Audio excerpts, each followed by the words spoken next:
Right now, you're doing something no other species on this planet can do. You're taking abstract sound patterns, silently sounding them out in your head, and extracting complex meaning from them. You do this so effortlessly, you never even notice it's happening. But somewhere, at some point, a group of early humans had to invent this from nothing. No teacher, no textbook, no prior example to copy. And the strange part is, we still don't fully know how they did it. Let's start with what we're actually looking for. Communication itself isn't unique to humans. Vervet monkeys have distinct alarm calls for different predators, a specific sound for an eagle, a different one for a snake. Whales sing complex, structured songs across entire ocean basins, but none of that is language. Language means something different. It means you can take a small set of sounds and combine them in unlimited new ways to express ideas nobody has ever expressed before. A monkey's eagle call always means eagle.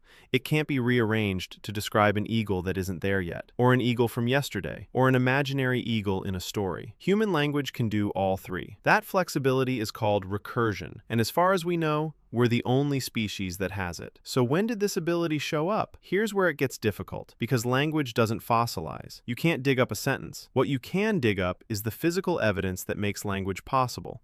And that evidence points to a strange, gradual timeline stretching back further than most people assume. In 1983, archaeologists in Israel discovered a fossilized hyoid bone, a small, horseshoe-shaped bone in the throat that anchors muscles used for speech, belonging to a Neanderthal roughly 60,000 years old. The bone was almost identical to a modern human hyoid. This doesn't prove Neanderthals spoke complex language, but it strongly suggests they had the physical hardware to produce a wide range of controlled sounds. The plumbing for speech may have existed long before we have any proof it was actually used that way. Then there's the brain evidence. Researchers studying the skulls of early Homo sapiens and even earlier hominins have found consistent development in a region called Broca's area, a part of the brain directly tied to language production in modern humans. Damage to this exact region in modern patients causes a very specific problem. People can still think clearly, but they lose the ability to form grammatical sentences. The fact that this brain region shows structural development in fossils hundreds of thousands of years old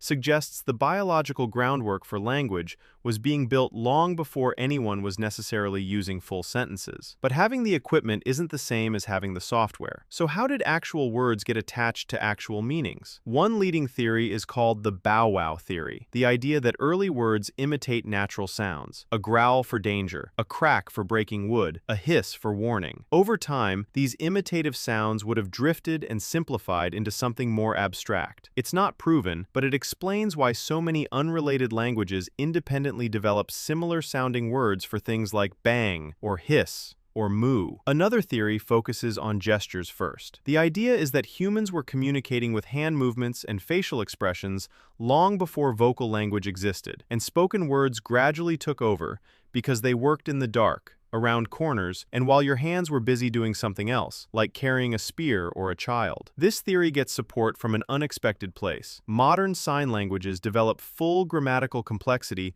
just as fast and just as naturally as spoken ones, which tells us the brain doesn't care what channel language travels through. It just needs a channel. Whatever the true starting point was, once basic communication existed, cultural pressure would have accelerated everything. Groups that could coordinate a hunt with a few precise sounds instead of pointing and grunting had a massive survival advantage. Groups that could warn each other about danger from a distance survived longer. Groups that could pass down knowledge, which plants are poisonous, where water is, what happened last winter, didn't have to relearn everything from scratch every single generation.